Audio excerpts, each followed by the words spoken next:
Everyone, welcome back again बेटा। तो आज हम डिस्कस करेंगे आपकी वर्कशीट नंबर 24। इसमें हमने पढ़ना है सिमिलर ट्रायंगल्स के बारे में, और आप कह सकते हो हमें किसके बारे में पढ़ना है, difference between congruency and similarity. दो वर्ड्स आप लोगों ने सुने होंगे, कॉन्ग्रुएंस और सिमिलर। ठीक है बेटा, तो कॉन्ग्रुएंस और सिमिलर का मतलब अगर मैं सिंपल वर्ड्स में बात करूं तो यहाँ पे देखो बेटा, कॉन्ग्रुएंस का मतलब क्या है, आपकी शेप भी सेम होनी चाहिए और साइज भी क्या होना चाहिए, सेम। मेरा कहने का मतलब क्या है, एक ट्रायंगल है, अगर एक राइट एंगल ट्रायंगल है तो दूसरी भी राइट एंगल ट्रायंगल ही होनी चाहिए। शेप समझ आ गई। अगर इस ट्रायंगल का एरिया इस ट्रायंगल के एरिया के इक्वल है और इन दोनों की साइज भी क्या है, सेम है, तो ये क्या हो जाएंगी, कॉन्ग्रुएंस।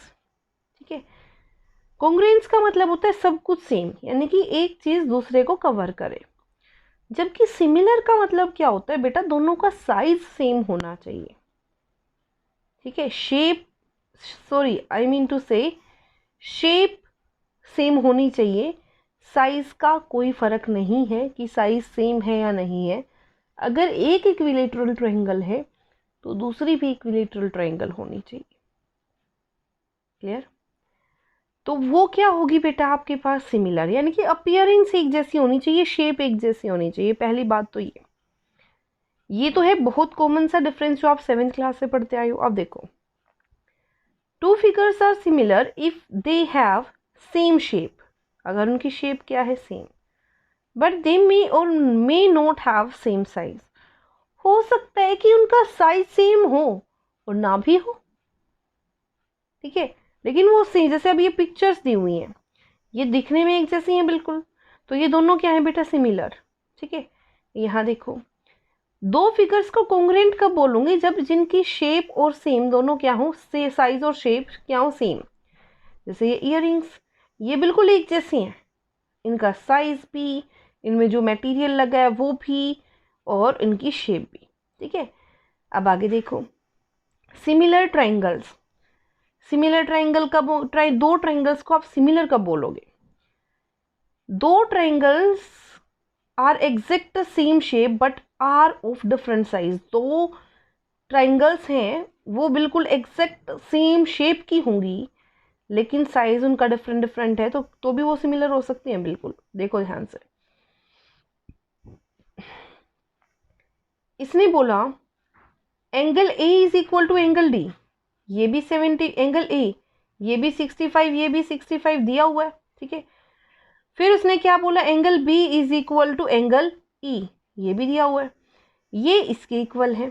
ठीक है, अब इनकी साइड की रेशियो क्या है, इक्वल, यानी कि कोरेस्पोंडिंग साइड, इसकी लेफ्ट साइड ले रही हूँ तो इसकी भी लेफ्ट साइड, यानी कि 10 को किससे डिवाइड किया, 5 से, तो कितना आ गया, 2/1, इज इक्वल टू 16 को किससे डिवाइड किया, 8 से, तो कितना आ गया, 2/1, 12 को 6 से डिवाइड किया तो भी कितना आ गया, 2/1। सबकी रेशियो क्या आ रही है, सेम।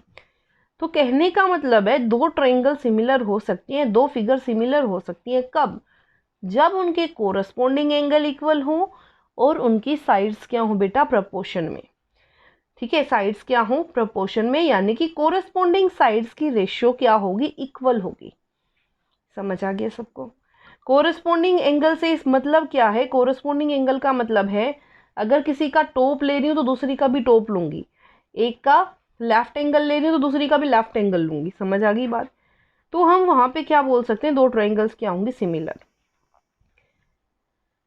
कॉन्ग्रुएंट में हमारे पास क्या होता है बेटा, कॉन्ग्रुएंट में हमारे पास क्या होता है, कोरस्पोंडिंग एंगल तो इक्वल होते ही होते हैं, कोरस्पोंडिंग साइड्स की लेंथ भी इक्वल होती है। वहां पे कोरस्पोंडिंग साइड्स की जो लेंथ है वो रेशो में होती है, सेम रेशो में, लेकिन यहाँ पे कोरस्पोंडिंग साइड्स की लेंथ भी क्या होगी, सेम होगी। अगर ये 2 है तो ये भी 2 होगी, ये 3 है तो ये भी 3, ये 4 है तो ये भी 4, मतलब यहाँ पे सब कुछ सेम होगा, एक जैसा। अगर मैं बात कर रही हूँ कॉन्ग्रुएंस की तो वहां पे सब कुछ क्या होगा बेटा, एक जैसा। ठीक है, अब आगे देखो, आगे उसने क्या बोला,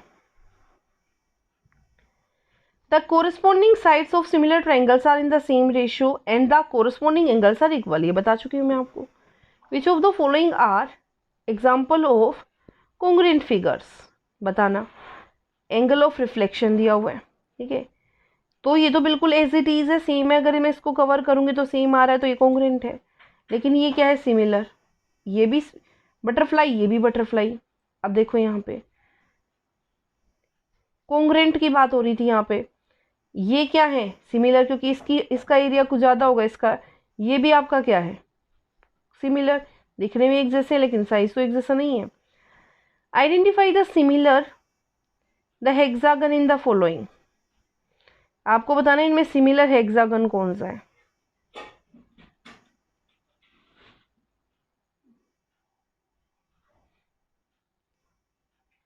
तो बेटा यहाँ पे देखो ध्यान से, C is similar to D, दिख रहा है बिल्कुल एक जैसा। अब देखो in the given figure if triangle ABC, अगर ट्रायंगल ABC और ट्रायंगल PQ आर सिमिलर है, then find the length of PQ। ये सिमिलर दिया हुआ है, ठीक है। अब नाम से पता चलना है, देखो ध्यान से, यहाँ से AC दिया हुआ है तो यहाँ से PR उठाओगे, यहाँ पे A और C दिया हुआ है तो यहाँ पे PR उठाओगे। तो AC को जब मैं PR से डिवाइड कर रही हूँ तो 12 को जो मैं 18 से डिवाइड कर रही हूँ तो क्या रेशियो बन रही है, ये आ रहा है 2, ये आ रहा है 3, 6 2 ज़ा 12, 6 3 ज़ा, ठीक है, 2:3। तो बेटा ये तो क्या है, यहाँ पे देखना, अगर मैं यहाँ पे बात करूँ तो यहाँ पे आपका क्या है, यहाँ पे भी 2:3 वाली रेशियो बननी चाहिए। कहाँ पे, यहाँ 7 है, ठीक है, तो हमें PQ की लेंथ निकालनी है, ठीक है। तो अब ध्यान से देखना बेटा, और हमने पढ़ा क्या था, इन कोरस्पॉन्डिंग साइड्स की रेशियो क्या होगी, इक्वल होगी। तो AB/PQ ऐसे लिख सकती हूँ। तो 2/3 इज इक्वल टू, AB की वैल्यू कितनी है, 7/PQ, मल्टीप्लाई हो जाएगा वहाँ जाके, 7 3 ज़ा 21, 21/2, तो कितना आ गया यहाँ से 10.5, क्लियर।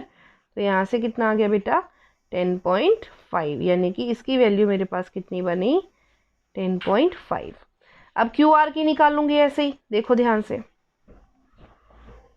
अब क्या करूंगी, जो मेरे को गिवन है ना उसको इक्वल रख दूंगी according to criteria of similarity, ठीक है। तो अब यहाँ से क्या आ जाएगा, BC/QR जो दिया हुआ है AC/PR। BC की वैल्यू कितनी है बेटा 10, QR की वैल्यू हमने निकालनी है, और AC की वैल्यू 12 और ये आपका 18, कर दो डिवाइड, ठीक है। तो QR वहाँ जाके मल्टीप्लाई में इसके साथ मल्टीप्लाई हो जाएगा, तो कितना आया यहाँ से 18 × 10 और ये 12 वहाँ जाके डिवाइड में, तो यहाँ पे आ गया 2 6 2 और 6 3 और ये कैंसिल आउट हो गया, कितना आ गया 5। तो कितना आ गया, QR is equal to 15 centimetre, clear. Next देखो, फिल इन द ब्लैंक्स, ठीक है। All circles are similar and circles having same radii are, जिनकी रेडियस भी सेम होगी वो होंगे कॉन्ग्रुएंट। स्पेलिंग में यहाँ नहीं, यहाँ लिख रही हूँ, देख लो ध्यान से।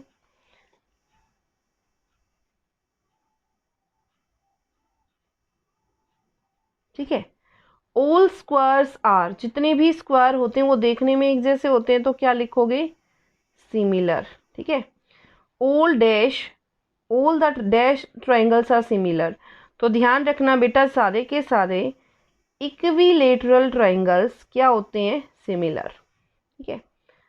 Give 2 different examples of the following, similar figures के लिए आप लिख सकते हो ऑल स्क्वायर, रेक्टेंगल, और यहाँ से क्या लिख सकते हो, रेक्टेंगल ना बोल के स्क्वायर, और क्या लिख सकते हो, रेक्टेंगल नहीं होगा बेटा, स्क्वायर और इक्विलेटरल ट्राइंगल।